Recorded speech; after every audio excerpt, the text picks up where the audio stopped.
चला आज बनवूया कैरीचा झटपट प्रकार. हा खानदेश स्पेशल प्रकार आहे. कैरी म्हटलं की आपल्या तोंडाला पाणी सुटतं. ही कैरी घेतलेली ही आता आपण कापून घ्यायची. आमना खानदेशमा याले तोंड लावणा प्रकार म्हणतस.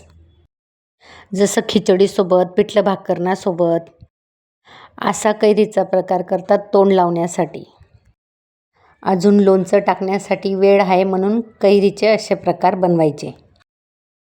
ही आता आपण कैरी अशी कापून घ्यायची. मधला जो गीद असतो तो काढून घ्यायचा आहे व्यवस्थित.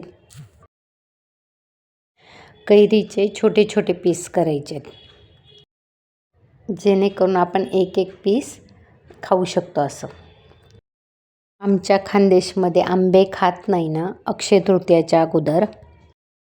त्याचं एक रिझन आहे, ते पण मी सांगते तुम्हाला.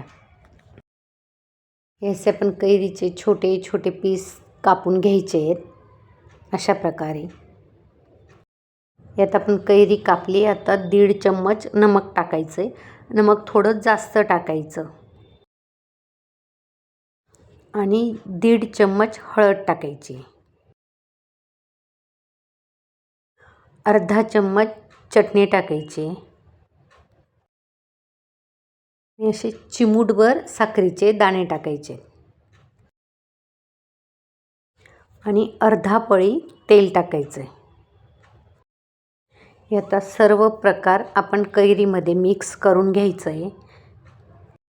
व्यवस्थित असं टोस्ट करून घ्यायचं जेणेकरून आपल्या कैरीच्या प्रत्येक फोडीला हळद नमक सगळं व्यवस्थित लागलं पाहिजे. तर रात्री जेवायला मी पिठलं आणि भाकरी बनवल्यात. त्याच्यासोबत हे तोंड लावायला आहे. आणि आमच्याकडे खानदेशमध्ये पिठल्यावर बिना तेल टाकल्याशिवाय पिठलं खात नाही, म्हणून मी वरती पिठल्यावर तेल घातलं आहे.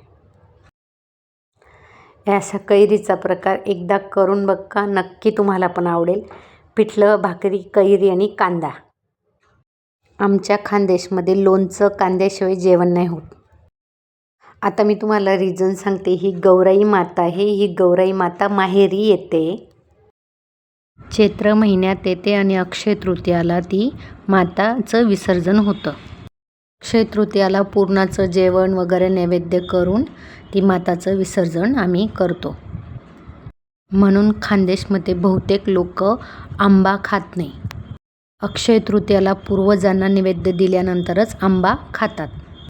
म्हणून असे कैरीचे वेगवेगळे प्रकार बनवतात. आमच्या खानदेशमध्ये गौराईचं गाणं आहे. अथानी कैरी तथानी कैरी कैरी झोका खायो.